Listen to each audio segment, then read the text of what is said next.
You're listening to the Traffic and Funnels Show.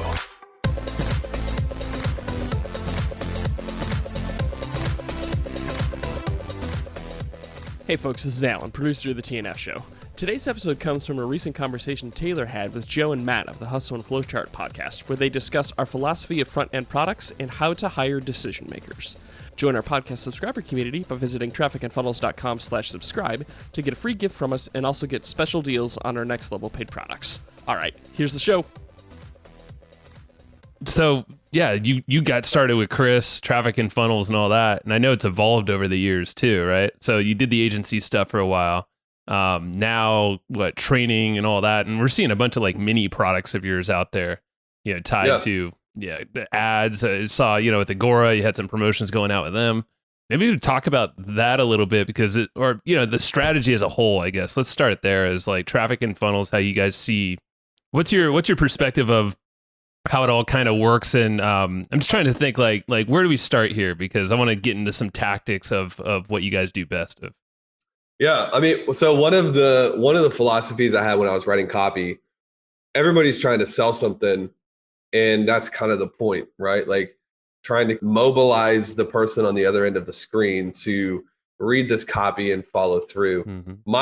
My philosophy was to kind of get in, and I believe that if somebody wants something, it's old copywriting training is like, you got to get in, you can't create. I think Eugene Schwartz was saying that you can't create human emotion. Like you have to go in the flow with what already is there. Mm-hmm. You can't create human desire. You have to find out what they already want and go with it. And so I kind of took that and developed a philosophy of, if somebody gets to the end of a piece of copy and they have no more objections, then the next step is for them to buy, right? Because I'm assuming we're putting out products that people already want.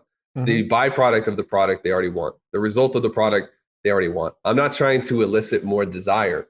I'm trying to mitigate the risk, the perceived risk that they have in this product, which actually turned out to be a pretty winning style of writing copy, especially in internet marketing, because the biggest issue with internet marketing is believability. People think everything's a scam. But if you deal with all of the objections that someone has, say they have 10 objections, you just systematically go through and eliminate each objection. They're going to buy. That's the next step. Well, we took that philosophy into the world of product development. So if you look at the top four objections people have about high ticket consulting or investing into real estate or whatever it is, you can actually build products that their central theme is to deal with one objection at a time, which is massive because then somebody is trading money in exchange for what is real value. But really what you're doing is you're moving them along from left to right, dealing with an objection. So for us in TF, it was consulting. Client kit was $10,000 and people had objections, and they ranged from, what if this doesn't work out? To I don't have enough money. All right. Everything in between is free, free gamut. And so we created a product called Wealth Secrets, which taught people how to think about money. And it wasn't necessarily selling client kit. It was selling them on how to think about the objection. And once they learned how to think past that objection, there was no more selling that was involved. And so now we have, advertising products. We have Wealth Secrets. We have the Common Sense Consulting book. We have Intelligent Advertising book. We have probably 18 to 20 different products. And they each teach people how to do what they promise to do. But more than that, they deal with the objection that is attached to that product. Does that make sense? Yeah. So the sort of front end products are, if they buy them, they go through them, and that just sort of kills an objection to buying the bigger product down the line. I think one of the ones that I've seen a lot of ads for was like I think it was a productivity course. Let me tell you about Productivity Pack. How many times do you hear like, this sounds amazing, but I don't have the time to go through anything else? All the time. Yep. So Productivity Pack obviously is going to deal with that. Yep. If you can organize your life in such a way that you can not only get more freedom, but you can get more time, teaching people what's really important. And what do you think happens to somebody as they go through that product? Not only do their life obviously improves because it's a great product, but no longer do we have to deal with the objection of, well, I don't have time to do this right now. Well, yes, you do. You absolutely have time to do it because we just trained you how to do it in Productivity Pack, and you gave us $100 for it. Yeah. That's I've never thought of it, and I heard you say you call them advertising products, right? That's kind of, is that like the term you guys use? So yeah, these things are like little. Oh, no. I mean, we have products that teach advertising. Oh, got it. Yeah, I was like, oh, these products are okay. They're going to be paired up for that too. But yeah, you're like training your customers to be the best customers for the big ticket thing or whatever's coming up after that. Yeah, growing them up. 100%. Yeah. That's so smart. Yeah, I'm just thinking of like the psychological implications. It's like, dude, they're listening to you, they're trusting you because you're literally coaching them from kind of like this foundational level to where they really want to go, but they're just not ready for. So you're going to probably have way more loyalty, people for like probably going to last way longer as a client just because we're like, okay, Chris and Taylor have like rocked it from day one. And like, I'll fork over 10K, no big. Yeah. Like, I trust them. We pivoted hard against, when we came in, there was only one big competitor. And the big defining message of that competitor was like click to client 48 hours. It was like super fast. Wow. Like see an ad, be a high ticket client. And we kind of went the anti model of that. We went with the opposite. Whereas like, the longer it takes someone to become a client, the more trust they're going to have in us. Mm-hmm. And so our numbers are going to look better. So we're completely fine. The messaging actually began to sound like this. We're completely content to invest into you before you invest into us. Because we understand that by becoming a member of ClientKit, that $10,000 is way undervalued. Mm-hmm. And what we're after is a long-term relationship. And so that $10,000 is a lost leader. So we're going to go ahead and invest that money into you now by giving you $10,000 worth of goods and services and information. And it's not that the competition is doing anything bad. They're just playing a different game than we are. They're playing the Amex game and we're playing like, does this human have what it takes for us to have a long-term relationship? So all of a sudden the buying frame completely shifts around. People don't feel like they're, it's not a predatorial type of approach where they're like, imagine what happens when the complete dominating ethos of your program is like, bam, click to client in 48 hours. Well, that's what just happened to you. And so they're like, oh, but for us, we're like, we'll invest in you as long as it takes for you to get to the place where you feel like confident this is the right thing. It's a much better approach, in my opinion. It just makes a lot of sense. Yeah. And it's easy on you guys. You're not rushing anything. You're not trying to cater to all these people's needs. You know what their needs are from day one. You've walked through, you probably understand all all the pain, struggles, and all that stuff in your research before even writing the copy and mapping this stuff out. I'm curious what the philosophy, the reasoning behind the memos. What would you call it now? It's now the insiders. Insiders access. Yeah. So I think it's like, I don't know if the price has changed since we bought it, but I think it was like $6 a month or something like that. Like, so you're probably pretty close to like breaking even on that. Like, what's the sort of philosophy game plan with that? We're definitely losing money on it, because there's also shipping costs involved. Mm-hmm. But that started when, so one of our accounts got kicked off of Facebook, and this was probably like, I don't know, 2016 or maybe early 2017. It was a long time ago. And I was like, man, if we get kicked off of Facebook completely, then what do? We have no way to advertise. We have to go figure out YouTube or whatever. Well, let's just build a secondary list so that we can, advertise and sell to them. And I think the goal at the time was like, man, what if we had 400 or 500 people that were subscribed to this mailing list? And then if Facebook kicks us off, it gives us like 6 months because we can kind of fish from this list. And it could be cool to build up notoriety in the market and, just be cool. Everybody's doing it. At the time, direct mail was still out and it was starting to come back in, but we were at the beginning. And then now it's like, there's 40,000 people subscribed to this list. And it's like, it just became like this crazy thing. But at the time it was like, man, how do we get 400 people on this just in case? Insurance policy. It was very short-sighted. It was it was an insurance policy, but it was also very like small thinking. Like if we get kicked off of Facebook, how do we survive for 6 months? Whereas I think at the time, like that's as far as we could see. Whereas now it's like we try to make sure that any moves that we make are significantly bigger than that. But it did work out. It served a purpose. We're obviously still doing it. It's just a lot bigger now. Hey folks, we'll get back to the show in just a moment. We wanted to give you a quick opportunity to learn about some fabulous ways to get additional value from the TNF show. Hang tight, we'll be right back. Yo, what's up, crew? Taylor Welch here, and if you're a fan of this show and you want to get a little bit deeper in your commitment to your business and your growth and your revenue, head over to trafficandfunnels.com/subscribe.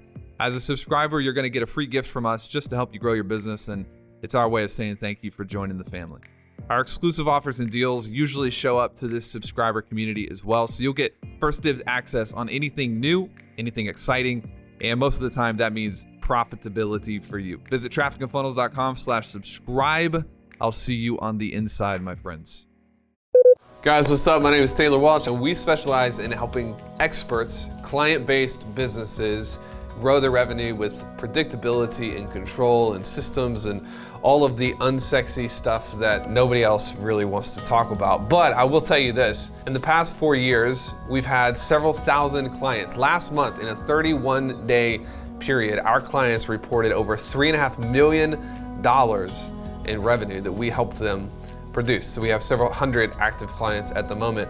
And what we've done is we've sat down and we have a team of advisors that help consult with our clients, and they're our inner circle, and we've made a bit of their time available to you.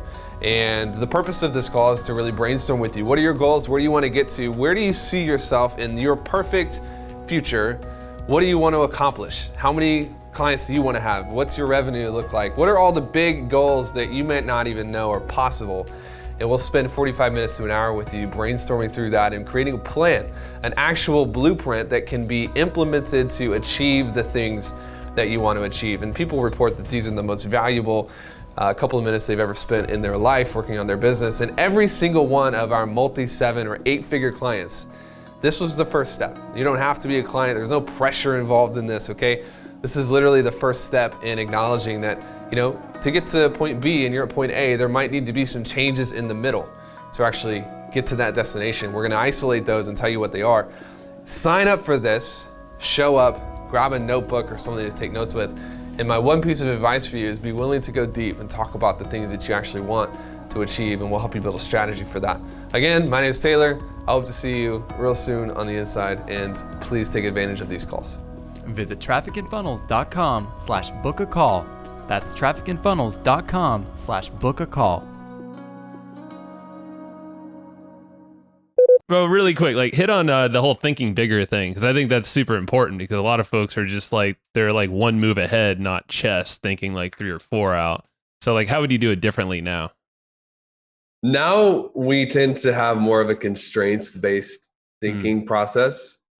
Things tend to revolve around constraints. Mm-hmm. And what I mean by that is, have you guys ever heard of Keith Cunningham? Mm-hmm. Mm-hmm. Yep. So he talks about this a lot, and we'll end up arbitrarily making something harder than it is. Right. So let's take it back to the memos when we launch the memos. If we get kicked off of Facebook, how would we survive for 6 months? It's a very problem-based type of thinking versus now what I would do having my thinking is, if I wanted to collect 100 clients a month without using Facebook, what would I do? So it kind of positions it differently. It just reverses it around. Mm-hmm. And maybe what we would have come up with is the same thing, but the difference would have been when it started working, because we didn't always lose money on the memos. At the very beginning, it was nobody else was selling anything like it. So there wasn't any competition to it. Nobody was selling a newsletter. We were the only ones in our industry selling a newsletter. Mm-hmm. If we would have had the right growth thinking behind it, we probably would have blown it up. We would have put $100,000 a week into ads on it. We would have just taken over the entire market with it.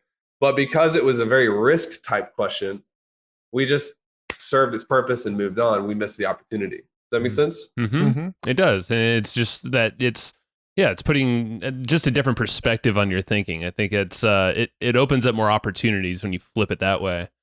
It's kind of a weird thing. It's kind of a weird thing because teaching somebody how to think bigger is so tied into their experience that sometimes you got to get around people who have bigger experience, and it becomes osmosis. Sure. I don't know what happened to me exactly, other than when you spend as much time with Jay Abraham as I have, all of a sudden you're just dude, I am shit. I don't make any money.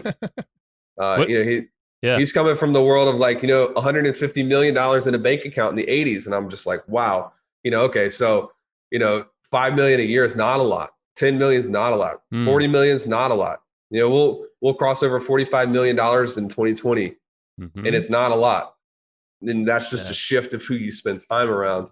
I don't know what the tactic is. I haven't figured it out, but I think it's a little bit more like environmental. It is tactical. You know, it's probably a lot of subconscious stuff too, because we're now starting to hang out with Jay a lot more and his crew there. And you're right. Like, it's people for us. It's Roland Frazier. We're partners and have hung out many times with him. And it's this osmosis. You kind of just start getting this like. That's what shaped our business into kind of what it is now. More partnerships, collaborations, and it's helped.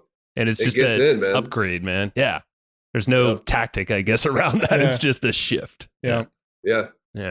So you mentioned that you're only working on traffic and funnels like 5 hours a week right now, which leads me down the sort of like delegation path. I feel like that's one of the biggest struggles that entrepreneurs have to like really scale to like the next level, is they're so afraid to like let go of stuff. Did you guys like ever struggle with that? Did you ever have like a point where you're like, no, I don't want to bring on more team members because that means, you know, less money flowing to us or anything like that? Did you struggle with that? And like, how did you get past that kind of stuff? 100%. We struggled with it for a long time. And the biggest thing we had to learn was that we were not good leaders, and that it wasn't necessarily the people we were hiring. It was the way that we were managing them. You know, I always tell people today that there's 2 levels to outsourcing. And the first level is outsourcing your hands, you know, outsourcing what you do. Go do this, do it by this time, and here's how to do it. And most entrepreneurs kind of get stuck there, and there's not enough profitability there in that level of outsourcing to justify really having a big team. You just stay with like, you know, personal assistant and you'll be good. But the level 2, which is where you really begin to leap to new levels, is outsourcing your mind, outsourcing decisions. So one is outsourcing work. The second is outsourcing decisions. When we made the jump from just hiring people and telling them what to do to hiring people and saying, here's the goal, go figure it out, then it made it crystal clear who needed to be on the team and who didn't need to be on the team, who needed to be replaced. And, you know, that 2017, 18 period where it's like, we kind of went through 2 teams ultimately is because we were hiring people, telling them what to do, but we had an expectation that they were going to help us grow. But people aren't going to help you grow by what they do. They're going to help you grow by what they think. Right? You have to replace yourself, and you are a thinker. And that happened late 2018, 2019. We started exploding from that. Interesting. I think the hard part for entrepreneurs is we get so used to doing things ourselves, and then we have to make a decision. And sometimes that decision sounds like, look, I trust you enough to make the wrong decision. And that is a very difficult thing to get behind, because there are times even now, like with our wealth cap team, they're very new. They've been on, our leaders for the real estate business have been on since about February. Very new, very green. They have experience in the field, but they do not have experience with our level of growth. So there are things right now that I know is not going to work. And I've given them counsel that it's not going to work, but man, they still think it's going to work. And so they're just pushing on.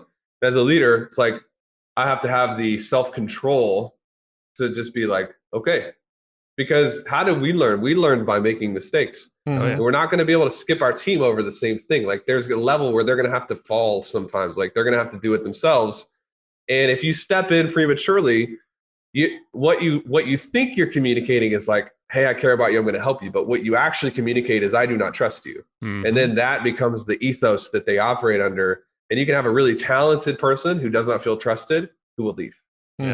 And that's stuck with them too. It's like, once you kind of express that once, I would imagine it's kind of always in their heads, you know? You almost become kind of like an advisor to your own business and not the runner of your own business. But I imagine, you know, to find the good decision makers, you got to kind of like fish in different ponds than you would fish in if you were trying to find somebody to take over running your Facebook ads for you. So like, where would you go, and like, what sort of like attributes are you looking for to find the right type of people to do that stuff? That would be a different podcast altogether to hit that in totality. But I think we've pulled our best people from different industries, and they have the attitudinal prowess. They might not have the aptitude right away because they're coming from different worlds with different requirements. But, our COO right now, who is kind of running all of the companies, came from the staffing world. He had no idea what a Facebook ad was when he came in. And so we just kind of gave him the runway to figure it out. Our sales director right now came from the real estate world. No idea what consulting was.